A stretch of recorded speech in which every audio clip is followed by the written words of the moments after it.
Kasalukuyang papasapit na ang huling linggo ng pangalawang buwan. Medyo abalang-abala noon si Nognog, gawa ng alam niyang uuwi na ang kanyang ama noong mga oras na yon. Sa 2 buwang lumipas, ay napagtagumpayan niyang punan ang pangangailangan ng kanyang pamilya na siyang dapat na responsibilidad ng kanyang ama. Di na yon inisip pa ni Nognog, dahil kahit papano marami siyang natutunan sa loob ng 2 buwan. Natutunan ni Nognog noon na ang pagkawala ng pera at makakain ang magtuturo sa iyo ng pinakamagandang leksyon sa buhay. Kahit papano naging masaya naman itong si Nognog dahil unti-unting nalalaman niya ang totoong kaganapan sa kanilang pamilya. Paunti-unting ikinukwento ng ina ni Nognog sa kanya ang mga rason kung bakit yun ginawa ng kanyang ama. Halos sa bawat araw na dumaraan, hindi na namamalayan nila Nognog ang bilis ng takbo nito. Sa pagsapit ng huling araw ng linggo, napakasaya na noon ni Nognog. Labis ang pagkasabik nito sa pagbabalik ng kanyang ama dahil sa marami siyang ikukwentong kaganapan noong wala ito. "Nog, mamayang gabi babalik na ang ama mo.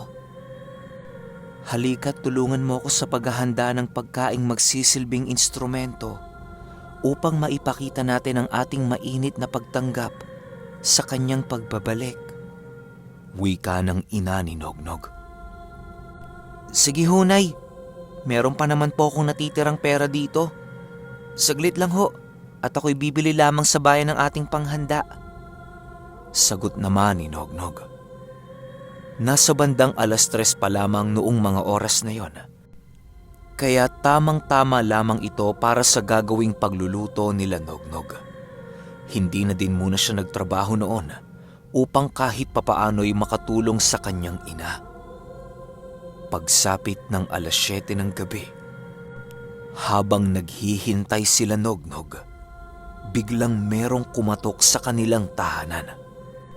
Agaran na nanlaki ang mga mata noon ni Nognog.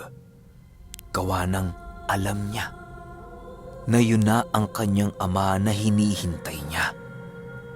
Dali-dali niya itong pinagbuksan upang makapasok ito sa kanilang tahanan. Pagbukas ng pinto ni Nognog, bumungad sa kanya ang isang matandang lalaki na siyang labis niyang ikinagulat. Sino ho kayo?" Nagtatakang tanong dito ng binatilyo. "Nandito ba ang ama mo?" Tanong naman ng matanda. Nang akmang sasagot na noon si Nognog, napansin ng matanda na wala pa doon ang kanyang ama. Walang sabi-sabi agad nitong hinawakan si Nognog sa kanyang leeg at ibinalibag papaloob sa kanilang bahay. Agara naman itong narinig ng kanyang ina, kaya napatingin ito sa kinaroroonan ni Nognog. Nagkataon kasing tumungo ng kusina ang kanyang ina, kaya si Nognog na lamang muna ang naghintay sa kanyang ama. Nang makita ng kanyang ina ang nangyari, kaagad naman itong pinuntahan ng kanyang anak na nakahiga sa papag. Kahit anong tanong at pakiusap dito ng kanyang ina, tila ba hindi sila nito pinapakinggan. Ang labis na ipinagtataka noon ni Nognog kung bakit nakaya siyang ibalibag ng isang matandang hindi gaanong kalakihan ng katawan. Para bang hindi ordinaryo ang lakas nitong taglay nang mahawakan nito si Nognog. Habang naglalakad ang matandang yon papasok sa bahay nila Nognog, nagwika ito ng, "Matagal ko nang hinahanap ang asawa mo.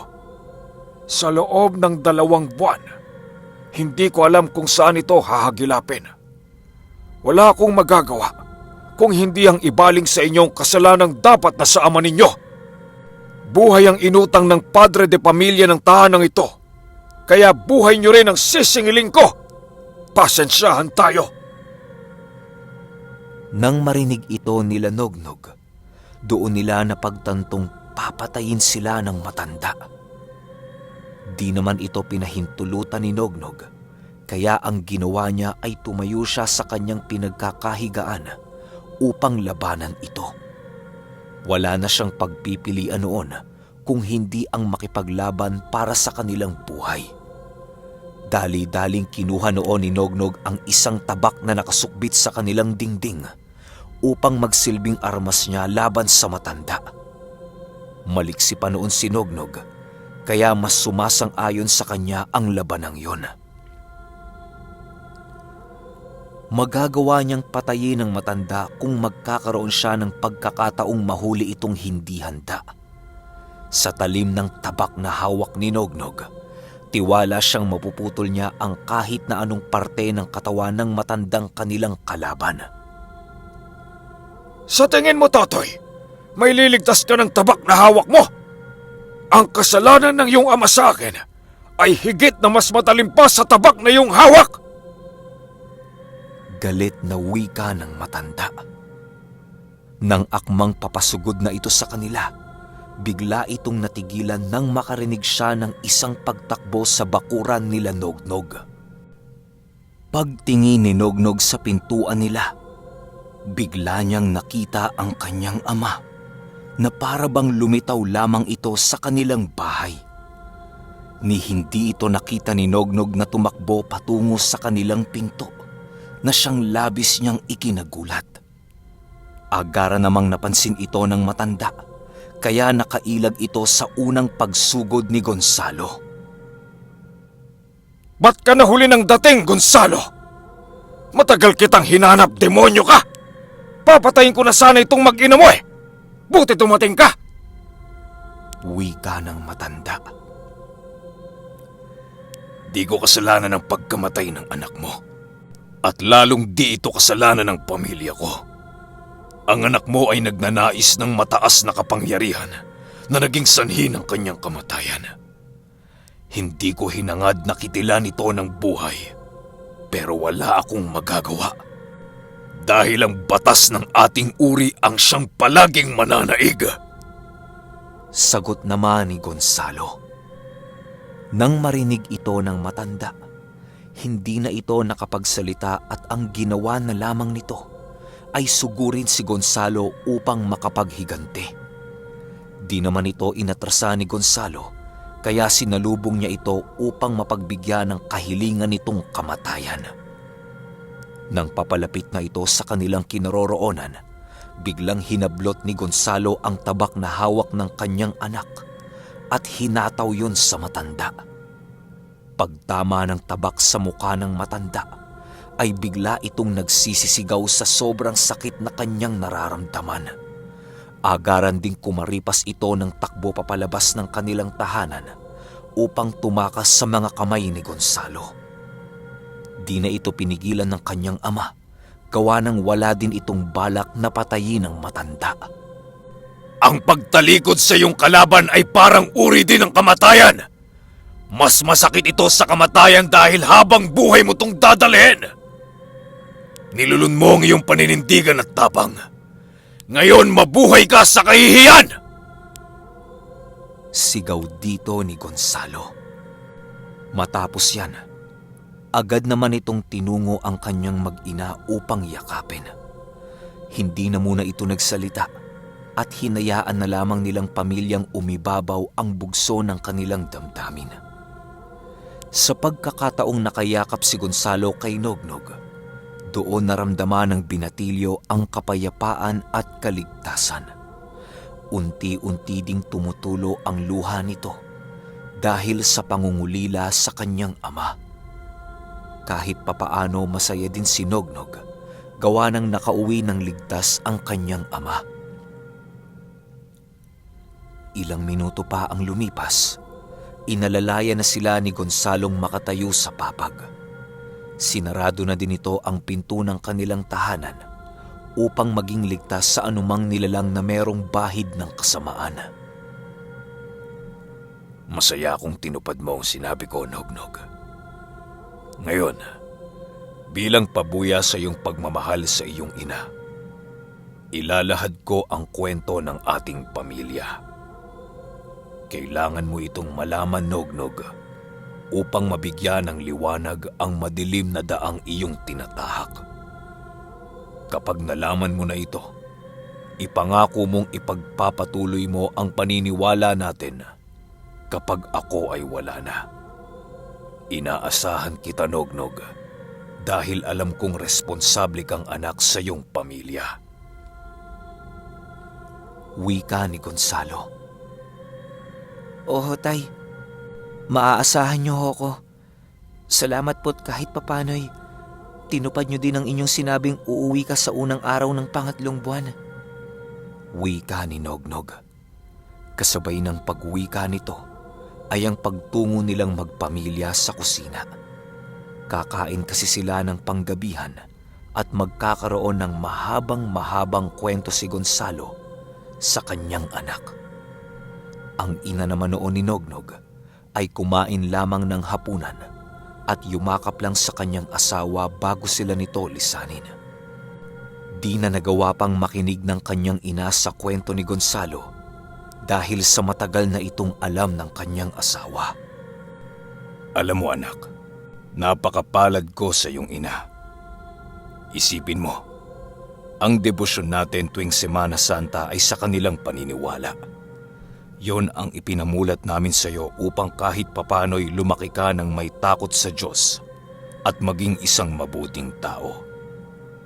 Purong kanan ang ina mo, Nog, at ako naman ay purong kaliwa. Kontra man ang bawat pamilya namin, hindi ito naging hadlang sa aming pagmamahalan. Mas pinili kong manirahan kalapit sa puntod ng aking yumaong ama dahil alam kong darating ang araw na kukunin ko ang kanyang pamana. Di ito naging hadlang para sa iyong ina na mahalin ako, anak. Dahil noon pa man tanggap na nito ang buo kong pagkatao. Hindi nito ginawang basihan ang pagkakaroon ko ng dugong demonyo sa aming lahi. Wika ni Gonzalo.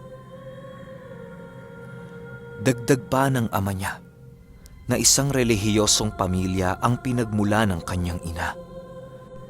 Naging magkasintahan sila dahil sa pagkahumaling dito ni Gonzalo. Sa unang tingin niya pa lang sa ina ni Nognog, alam niyang yun na ang magiging ilaw ng kanyang tahanang pupunta rin. Ayaw na ayaw ng pamilya ng asawa ni Gonzalo noon sa kanya, sa kadahilanang maraming bali-balita ang kumakalat sa kanyang ama. Ang pagiging gabunan nito ang unang naging rason ng pamilya ng ina ni Nognog. Tutulman ang pamilya nito, pinili pa rin ng asawa ni Gonzalo ang sumama sa kanya. Kasabay ng pag-alis nila sa lugar ng asawa ni Gonzalo ay ang paglimot ng ina niyang si Nene sa kanyang pamilya. Mas pinili niya si Gonzalo dahil alam niyang napamahal na siya dito. Pinili nilang mamuhay sa lugar ng pamilya ni Gonzalo kung saan ipinanganak si Nognog. Magmula noon, pinili nilang itago ang mga di kaaya-ayang nangyari sa kanilang dalawa. Di rin nagawang hanapin ni Nognog ang lolo niya sa parte ng kanyang ina dahil ang buong pagkakaalam niya matagal na itong patay. Nang marinig ito ni Nognog, biglang nanlaki ang kanyang mga mata nang malaman niyang buhay pa pala ang lolo niya sa parte ng kanyang ina. Alam mo, Nog, ang pamilya ko, maraming madidilim na sikretong pilit ikinukubli sa mundo. Nang mamatay ang dakila kong ama, nagkawatak-watak ang aming pamilya. Merong naging albularyo na siyang labis kinasusuklaman ng iba naming uri. Hindi ko naman masisisi ang kapatid kong yon dahil alam kong pakiramdam ng talikuran ng lahat ng iyong mahal sa buhay, masunod lamang ang iyong ninanais. Wala kaming nagawa sa desisyon ng kapatid naming yon, Nog, dahil sa yon ang ikakakumpleto ng kanyang buhay. Pero kahit papano, masaya ako dahil nakilala mo na ang tiyuhin mong yon. Dagdag pa ni Gonzalo. Ayon kay Gonzalo, na ang kanilang pamilya ay nagmula pa sa isang tribong orihinal na naninirahan sa lupaing kanilang tinitirhan. Merong kaalaman na pinagpasapasahan sa bawat henerasyon ng kanilang angkan upang mapanatili ang taas ng kanilang lahi. Sinasabing isa sa mga pundasyon ng aswang ang pinagmulang angkan nila Gonzalo. Hindi ko nababanggitin ang pangalan ng kanilang angkan sa kadahilanang baka marami sa inyo ang nakakaalam. Nakuha umano ng kanilang ninuno ang abilidad na yon nang minsang gumawa sila ng ritual upang tawagin ang demonyo. Matindi man ang kapalit ng pagtawag nila rito, pero labis-labis namang kapangyarihan ang naibigay ng demonyo sa kanila.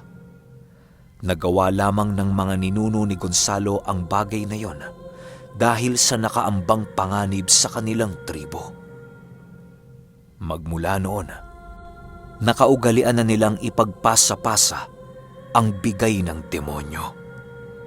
Maraming katulad ni Gonzalong gabunang kauri niya, pero siya lamang ang namumukod-tangi na nakakagamit sa buong lakas ng bertud ng demonyo.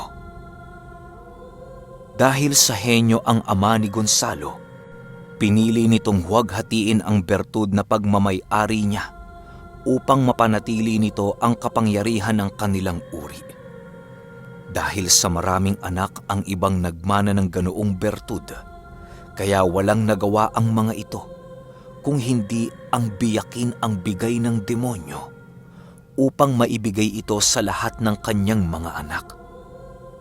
Sa pagkakatanda ni Gonzalo noon, merong 19 na kaparehas ng bertud na taglay niya ang hawak ng iba pa nilang kauri. Lahat ng 19 na yon ay nag-iisa na lamang, at yon ay ang bertud ni Gonzalo.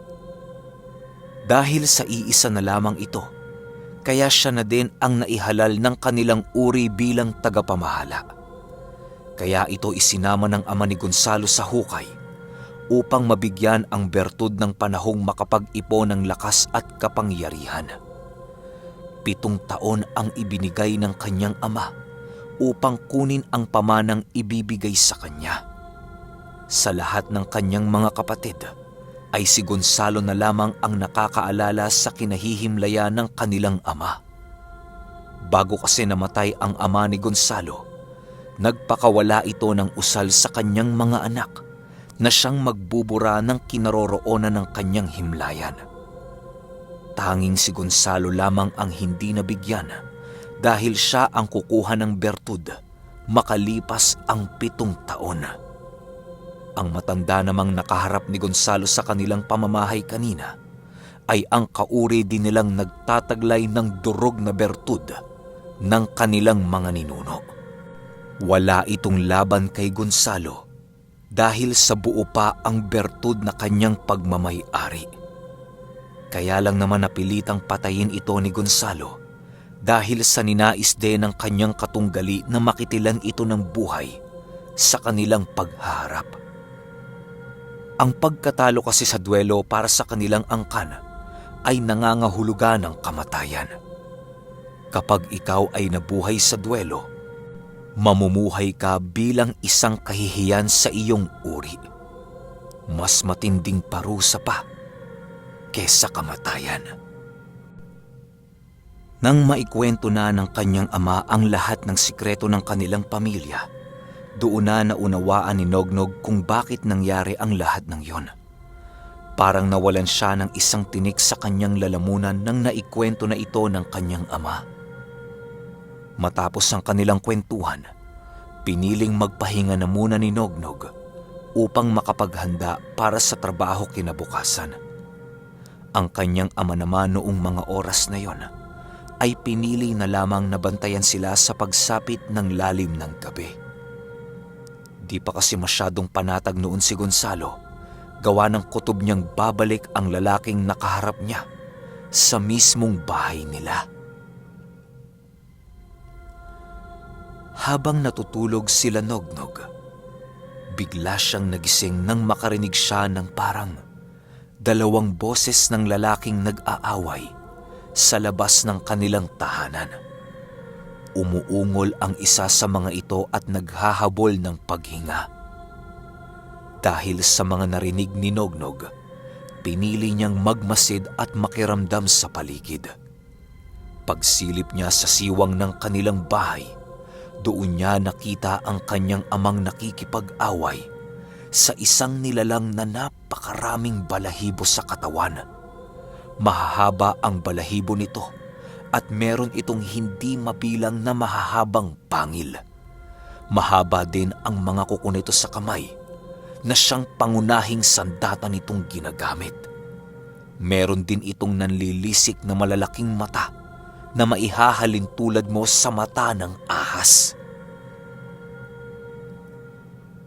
Habang nagmamasid noon si Nognog, pansin niyang parang hindi natatakot o nababahala man lang ang kanyang ama sa nilalang nakaharap nito. Kahit anong pagsugod ang gawin ng nilalang na yon, ay naiilagan ito ng kanyang ama ng walang kahirap-hirap. Animoy ang labanang yon ay parang laro lamang para kay Gonzalo. Ilang minuto pa ang lumipas, kitang-kita ni Nognog ang pag-ibang anyo ng kanyang ama.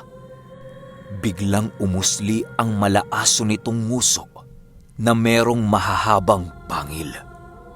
Tinubuan din ito ng 2 sungay na agaran ding nagkaroon ng 3 pang sangang sungay. Naging kulay itim din ang balat ni Gonzalo at nagkaroon ito ng butot balat na braso at binti na merong matatalas na siko at tuhod. Humaba din ang mga kuko nito at umitim ang mga mata ni Gonzalo. Ang paningin noon ni Nognog sa kanyang ama ay halos isang anino na lamang dahil sa itim nitong kaanyuan. Wala kang makikitang puti dito kahit sa mga mata.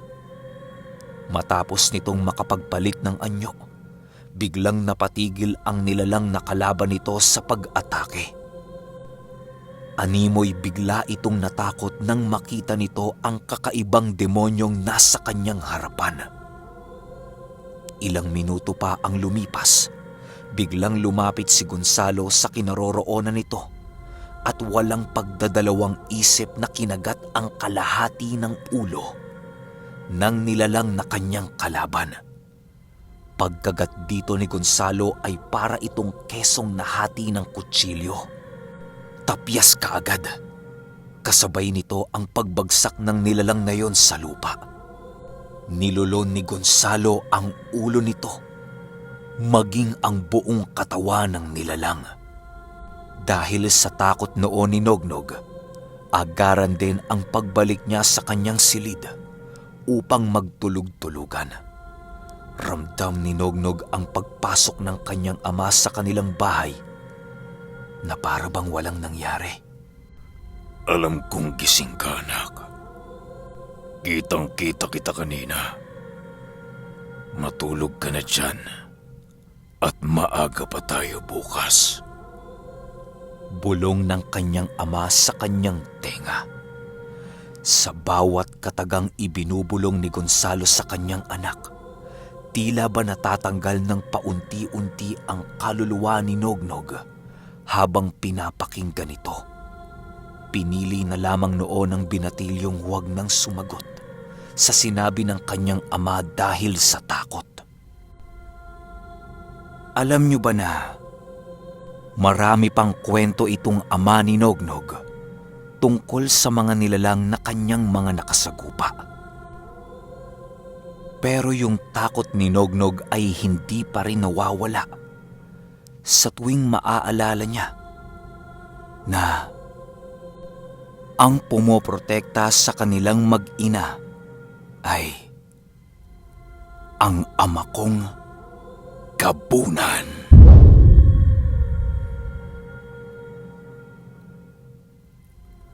Okay, magbibigay pa ba ako ng opinion sa kwento? Kung minahal nyo kagad yung kwento na to, kahit 2 episodes lang, mag-request tayo kay Kuya Nognog na kung pwedeng magkwento pa siya tungkol sa tatay niya. Yun ay kung nagustuhan nyo lang naman. Pero kung hindi nyo nagustuhan, pwede na tayong tumalon sa iba pang kwento. Kung nagustuhan nyo, type naman kayo sa baba. Isa pa Kuya Nognog. Yun yung i-type nyo. Pag nakabasa ako siguro kahit mga 200 na comments tungkol kay Kuya Nognog, lapag na natin kaagad. Pero kapag konti lang naman, okay lang din naman kasi marami pa tayong ibang kwento eh. Ibang stories muna yung ilalapag natin. Yun lang. Hanggang sa susunod na kwento. Salamat.